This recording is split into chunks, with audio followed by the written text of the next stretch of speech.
皆さんこんにちは。Speak Japanese Naturally Podcast のふみです。このチャンネルでは日本語や日本文化について紹介します。チャンネルメンバーシップもやっています。上の方のクルーに入ってもらえると毎週1本特別なエピソードが聞けます。よかったらぜひ入ってください。今日のテーマは年末年始とお正月です。この前の動画でもう年末について聞いたよって思うかもしれないんですけど、年末年始というともう少し本当に年の終わりから年の初めにかけてという感じになります。なので今日はその年末年始に何をするかという話をしたいと思います。基本的にはお正月を迎えるためのことをするというのが年末年始です。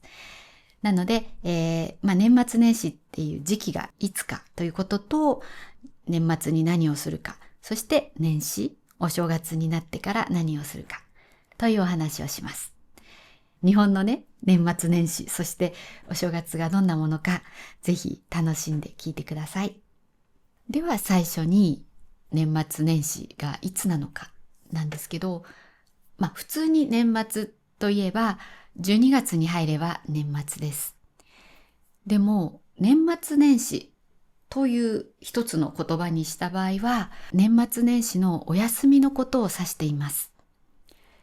お正月休みとも言います。これがだいたい年末の仕事納め、仕事の最後の日のことを仕事納めと言うんですけど、会社の場合、大企業はだいたい29日が最終日のようです。間違えました。28日ですね。ただ、もちろん会社によっては29とか30が最後の日ということもあります。で、今年の場合は、28日が日曜日なので、26日の金曜日が仕事納めになるところが多いみたいです。で、仕事納めって何をするって言われると、ちょっと机の上拭いたりしてきれいにして帰るって感じですかね。会社によっては、例えばその部署の偉い人が、話したりすることもあるかもしれません。その場所によりますね。で、仕事が、始まるのが、だいたい普通は1月4日です。お正月三が日って言って、三が日はおめでたいお休みです。で、4日から仕事なんですけど、今年は4日が、今年というか2026年は1月4日が日曜日なので、1月5日から仕事が始まります。そうすると結構、1、2、3、4、5、6、7、8、9、9日間の正月休みは結構、長いんじゃないかと思います。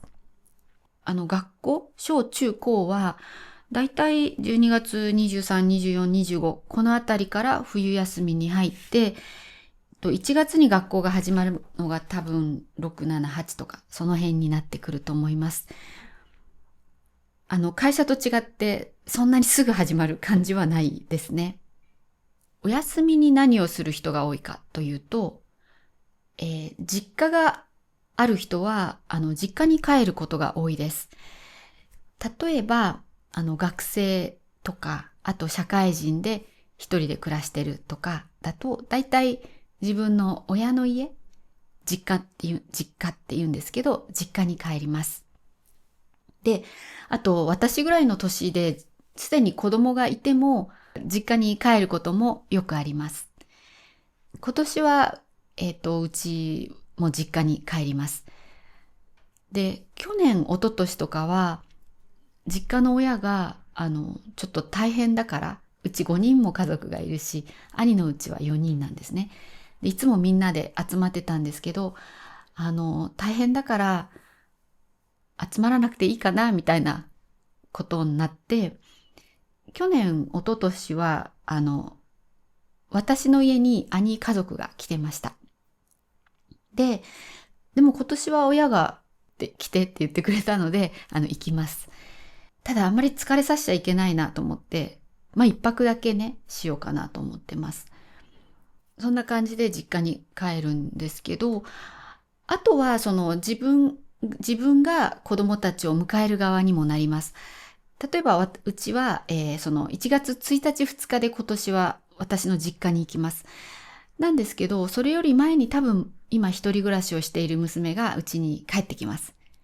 で、年末、クリスマスが終わって、25日まではまだ多分ちょっとクリスマスなんですね。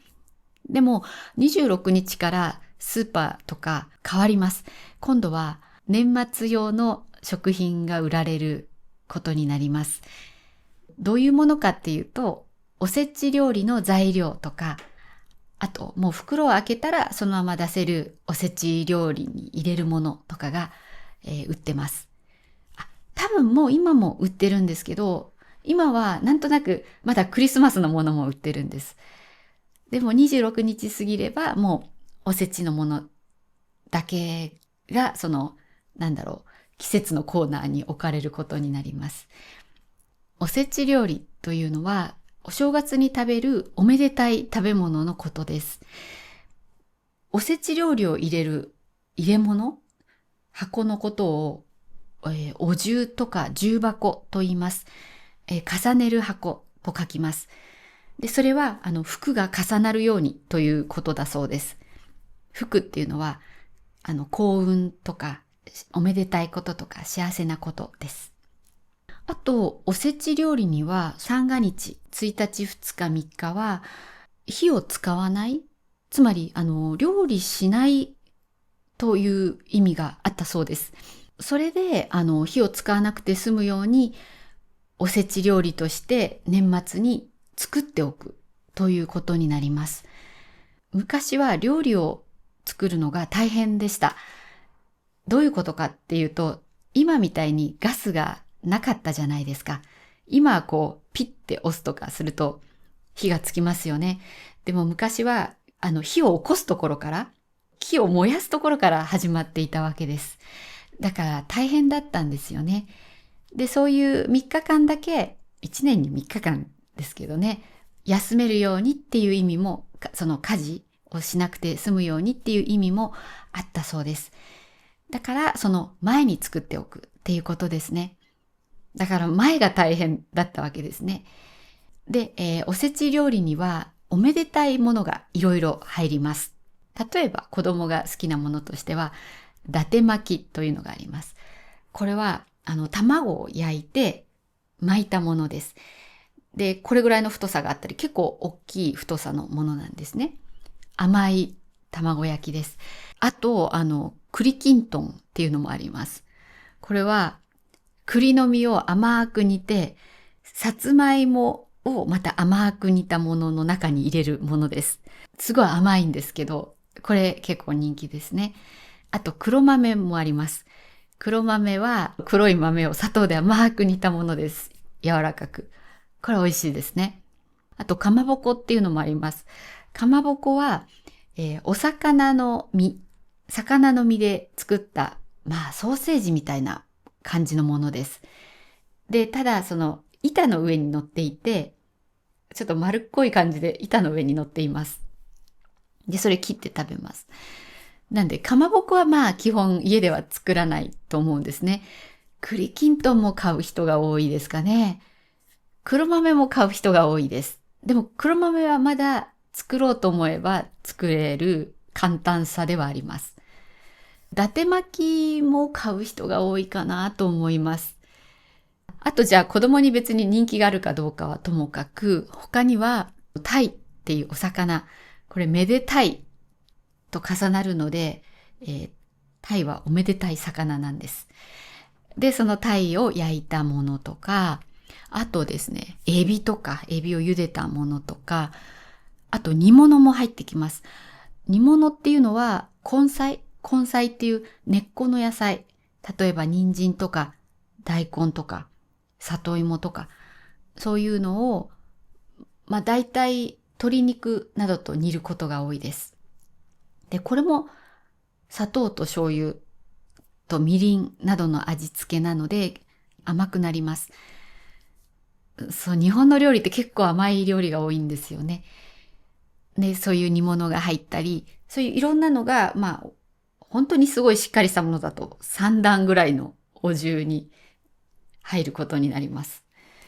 で、そういう例えば煮物だけ作って、あとは買ってきたものを詰めるとか、いろんなパターンがそのお家によってあると思います。全部買うっていうことも最近は多いみたいです。ただ、もうおせちは食べないっていう家庭も結構あるようです。で、うちの場合はおせちはあんまり食べないですね、実は。火も使います。火はね、使ううち多いと思います。今はもう簡単に火がつくし、あったかいものを食べれないって嫌じゃないですか。だから、おせちを作っても、多分、あったかい、お吸い物、例えばスープみたいなものですね。そういうのを用意するとか、やると思います。本当に、お正月三が日火を使わないで過ごす人とか、めったにいないんじゃないかなっていうふうに思います。たとえおせちを作ったとしても。そう、だからうちはおせちは作らないんですけど、かまぼことかは買いますね。かまぼこ買ったり、伊達巻きは多分買わないですね。うちは私の実家でもあんまりおせちは作んなかったんですね。買わなかったし。で、何を食べてたかっていうと、すき焼きとか食べてましたね。やっぱり一応ごちそうを食べようという気持ちにはなるんです。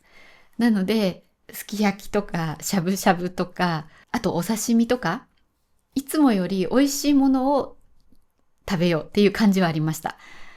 なんで、今年も、実家に帰ったら1月1日のお昼は、じゃあお寿司を取ろうっていう話になっています。なんで、お寿司を食べる予定です。そして、その日の夜は、すき焼き、じゃなくて、しゃぶしゃぶを食べようっていう話になってます。しゃぶしゃぶってすごい準備が楽なんですよね。だから、すき焼きより楽なので、しゃぶしゃぶ食べようっていう話になってます。そう。で、31日は、年越しそばというのを食べます。これは、夕飯で食べる人もいれば、本当にその日付が変わる頃食べる人もいます。いろいろだと思うんですけど、お蕎麦を茹でて、年越しそばとして食べます。そう。だからこの時期というか、その12月の終わり、年末は年越しそばも売ってます。たまにカップラーメン食べることもありますね。いつだったかな、なんかめんどくさくって、お蕎麦のカップラーメンを食べたこともありました。でも、なんとなく私は年越しそばは食べたい気持ちがあります。多分結局、自分が小さい頃、家で何をやってもらってたかになるんじゃないかなっていう気がするんです。で、私の家は年越しそばは食べた。でもおせちは食べなかった。だからついそれが私にも今引き継がれてるんですね。ちょっと話はそれるんですけど、今年日本はすっごい熊が出て大変だったんです。で、そのことをエピソードにしてあるので、よかったら、見てなかったら見てください。で、その後も私、熊のことが気になって、いろいろ本読んだりとか、こういうね、熊に会ったらどうするかっていう本とか、これはアイヌの漁師の最後の漁師って言われてる人が書いた本なんですよ。結構昔の本なんですけど、アイヌっていうのは北海道に昔から住んでた民族です。だから熊のこととかよく知ってるんですよね。そういう知恵が伝えられてきてるので、すごい面白かったです。こういうのとか、あといろいろ熊関係のそういう大学の先生のインタビューとか見たりしてたんです。そしたら熊ってやっぱりお母さんが子供にいろいろ教えるみたいです。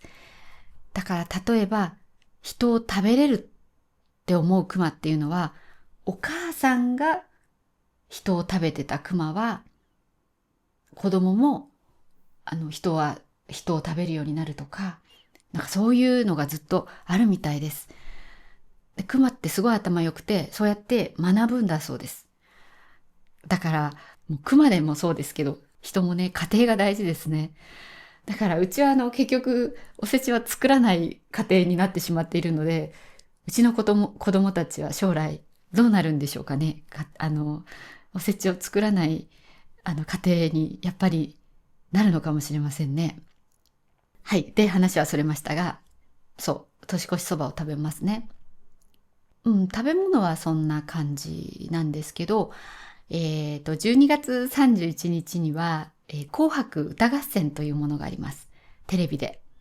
みんな紅白って呼びます。で、NHK っていうのは公共放送。国がやっている放送です。紅白っていうのは赤と白のことです。赤と白の組み合わせはおめでたい色とされています。なので、そう、年末とか、ちょうどこのお正月の時期にスーパーとか行くと、やっぱりいろんな飾り付けが赤と白で、紅白でされています。で、さっき話したかまぼこっていうお魚でできた食べ物。あれもよく紅白のかまぼことかが売っています。赤と白のかまぼこです。で、それを並べると、やっぱり赤と白でおめでたい感じになるんですね。その紅白歌合戦っていうのは、白組、男性チームと赤組女性チームで、それぞれが歌を歌っていくんです。で、合戦っていうのは戦いのことなんですね。戦い。戦争の昔の言い方。合戦って言うんですけど、歌合戦って言ったら、歌でこっちのチームとこっちのチームが戦うことです。なので、男性チームと女性チームが歌を歌って、最終的にどっちのチームが勝ったかを、競うものなんですが、実際は勝ち負けは全然正直重要じゃないんです。その年売れた人とかが紅白にね、出てくるんですね。だから、紅白見てると、なんとなくわかります。この人たちが今年売れたんだなっていうのがわかるので面白いし、あともうずっと出てる人とかもいるんですね。昔から。そういう人は、人気がずっとあるんだなっていうのも分かって、面白いです。なんで、紅白に出るっていうのは、例えば歌手にとって、すごい目標なわけです。紅白に出たら、日本の人がみんな見るんですよ。若い人はもしかして見ない可能性もありますけど、だから紅白に出るっていうと、故郷のおじいちゃん、おばあちゃんも見ることになるので、とっても晴れがましい、すごいことなんですね。そう。で、その紅白が7時ぐらい、7時15分かなから始まってずっとあるんですね。11時45分まで。で、11時45分から、行く年来る年っていうのが始まって、その番組ではゴーンって鐘をつくんです。これは、その辺のお寺とかでもやることもあるし、やらないこともありますが、仏教では人間には108の煩悩があると言われています。煩悩っていうのは良くない心のことです。仏教の言葉です。例えば、怠けたい。怠けたいっていうのは働かないってことですね。ダラダラするとか。あとは欲望。あれもこれも欲しいって思う気持ち。そういうのとか、そういうのが、煩悩なんですけど、それが108あるので、108回鐘をついて、その煩悩をなくして、清い心、綺麗な心でいようっていうのがあります。なので、この年末に108回鐘をつくんですね。で、行く年来る年の番組では、後ろの方でずっと鐘をボーンってついてます。私もつい数年前から、ここの近所のお寺で、それをやってたことを知りました。で、そこのお寺のお焚き上げって言うんですけど、年末に、お寺の前で火を燃やすんですね。で、火を燃やしてそこに、いろいろ普通で捨てたらいけないようなもの、例えば何かな、お札とか、お寺で買ったようなものとか、神社で買ったようなものもありかもしれない。そういうのを燃やすんです。燃やす機会があるんです。で、そこで燃やすのをやるっていうので見に行ったんです。そしたら、そこのお寺の鐘をみんなが並んで順番についてたんです。なので私もやらせてもらいました。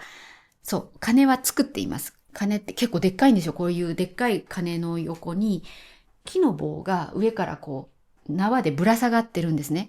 で、その縄を持って、そうすると縄を持ってる上に木の棒があるんですけど、その縄をこう動かすと木の棒が鐘に当たってゴーンってなるんですね。なんでそれをこの前初めてやりました。すっごい楽しかったです。なんでそういうの年末にやっているお寺とかもあります。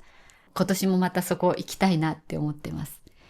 なので、うちの場合はだいたい、12月31日はずっと起きてて、で、まあ、できれば今年その鐘をつくところのお寺に行って、動画撮って、で、帰ってきて、まあ寝るって感じですかね。そう。で、ちょうど1月1日の0時になった段階で明けましておめでとうってみんなで言い合います。それで、じゃあ1月1日にじゃあ今度は何をするかですけど、子供たちにとって一番大事なのはお年玉です。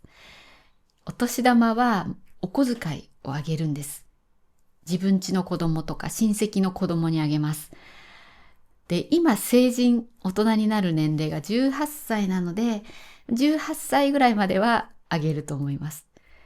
で、19、20歳の子にもまあ、ちょっと前まで20歳が成人年齢だったんですね。20歳が。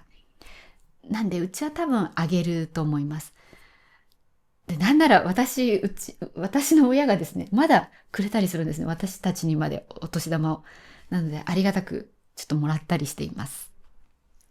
基本は大人にはあげないです。普通は子供にあげるものです。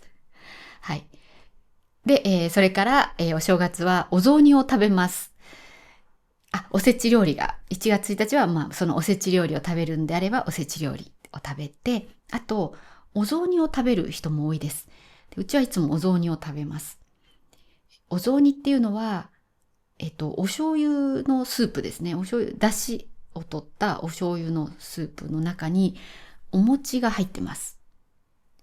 私は関東の方なので、関東の方のお雑煮は四角いお餅で、あと野菜とかかまぼことかが入っていたりします。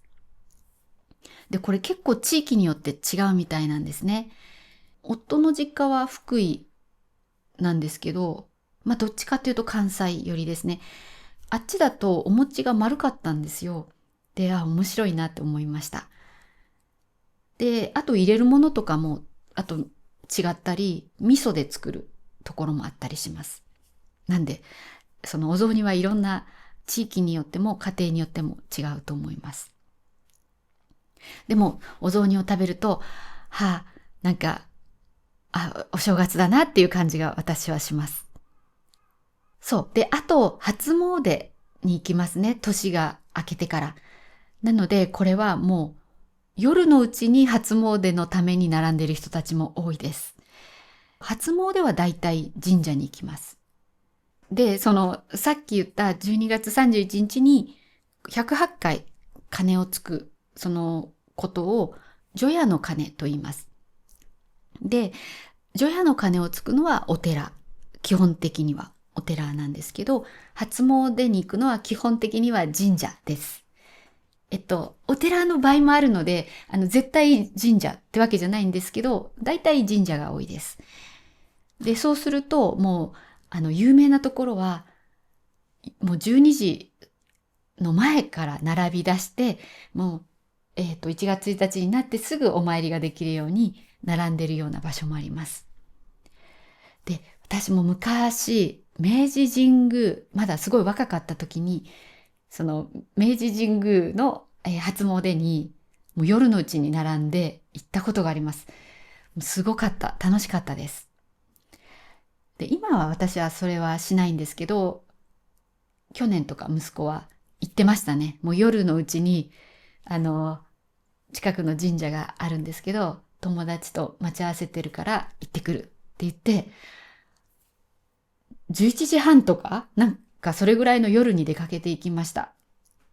で、初詣は何をするかっていうと、神社とかでこうお参りをして、で、あとおみくじを引くことが多いです。おみくじっていうのは1年の運勢、自分が運がいいのか悪いのか、それを占ってくれるものです。おみくじには、その運勢が書いてあるんですね。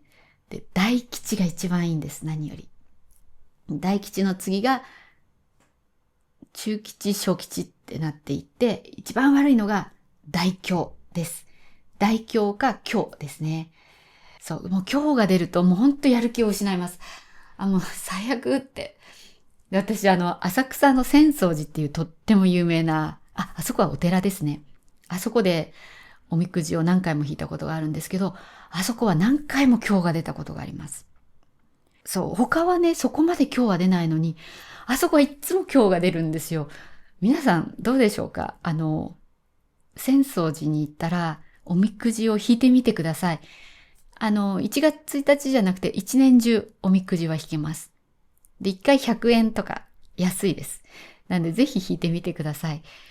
で、今日が出るのかどうか、私ね、多分5回ぐらい引いたことあるんですけど、3回ぐらい今日だったんですよ。だから皆さんどうなのか教えてください。ちなみに、今日とかが出て、悪い運勢が出た場合は、そのおみくじを、縛る場所があります。こう、縄とかがこうあったりするような場所が、おみくじを売ってる場所のすぐ近くに置いてあって、そこにみんな縛って帰ります。そうすると悪い運勢をそこに置いていけるっていうことになります。なので、大吉が出たら持って帰ります。そう。それで、初詣をして、あと、人によっては初日の出を見に行くこともあります。初日の出がだいたい6時前ぐらいですね。で、私は眠いし、あんまり初日の出をあんまりというか一回もなかったんですけど、去年初めて見に行きました。というのも、息子が彼女と初詣を見に行きたいんだけど、足がないって言ったんですね。足がないっていうのは、行く方法がないってことです。その時間には電車もバスも走ってないです。で、自転車で行くにはもう寒いし、それに日の出が見えるところってだいたい高い場所なんですよね。山の上とか。だから車がないといけないんですよ。で、そういう行く方法がないことを足がないって言います。で、足がないって言ってたから、私は息子の彼女を見てみたかったんですね。なので、じゃあ車出そうかって言って、なので、ついでに私も日の出を見てきました。もちろん別々に見てきました。で、私も一人で行くのは嫌だったから、娘を誘って、私と娘と息子と息子の彼女で4人で行って、別々に見ました。どうなんでしょうね。外国とかもっとフレンドリーな地域だったら多分一緒に見るんですかね。4人でね。でも、うちの場合は、あっちもね、別で見たい。息子もね、そんな一緒にファミリーで見るようなのは嫌だみたいな感じだったし、私もまあ気使うし、別々の方がいいなと思ったから、本当に別々に見たんですけど、どうなんだろう。皆さんの国とかだったら一緒に見るのが普通ですかね。すごくね、仲良くなってたら一緒に見るかもしれませんね。どうなんだろう。仲良くなくても一緒に見るものなのかな。どうなんでしょうね。息子も付き合い始めたばっかりだったし、でももし今年行くとしてもやっぱり別々に見そうです。それってやっぱりフレンドリーじゃないんですかね。どうなんだろう。ちょっとわかんなくなってきましたね。うん。まあ、そんな感じですね。はい。そうだ。それで、お年玉をもらった子供たちっていうのは、早速、なんかおもちゃとか買いたいなって思うものなんですよ。おもちゃとかゲームとか。で、うちはよく、1月2日ぐらいから、そういうのをなんか買いに行ってました。1月1日はさすがにお店がお休みになるんです。でも結構多くのところで1月2日に初売りって言って、1月2日からお店が始まることが多いです。最近はね、ワークライフバランスが言われているので、2日を休むお店もあるんですけど、まだ多分2日からやるお店の方が多いかなと思います。初売りだとよく福袋というものを売っています。福っていうのはさっきも言った通り、運、幸運とかラッキーなこととかいいことが福ですね。で、福袋っていうのはそのいいことがたくさん詰まった袋ですよっていうことなんですね。なので、例えば1000円の福袋だったら1000円以上のものが入ってます。なんですけど、私も若い頃はよく服の福袋とか買ったりしたんですね。でもなんかどうもいらないものばっかり入ってるんですよ。で、福袋って何が入ってるか基本わからないんです。開けてみてのお楽しみなんですね。だから、もう私は福袋というものは買うのはやめました。ただ、お店とかによっては本当にいいものが入ってるみたいで、人気のある福袋っていうのはあります。ただ、私が住んでるような地域で売ってる福袋は、買わなくてもいいかなっていうのが多い経験があったので、今も私は買わないですね。そうだ、あと言うのを忘れました。1月1日には年賀状が届きます。年賀状というのは、この前の動画でも話したんですけど、1月1日に届くように、明けましておめでとうっていう気持ちを送るハガキですね。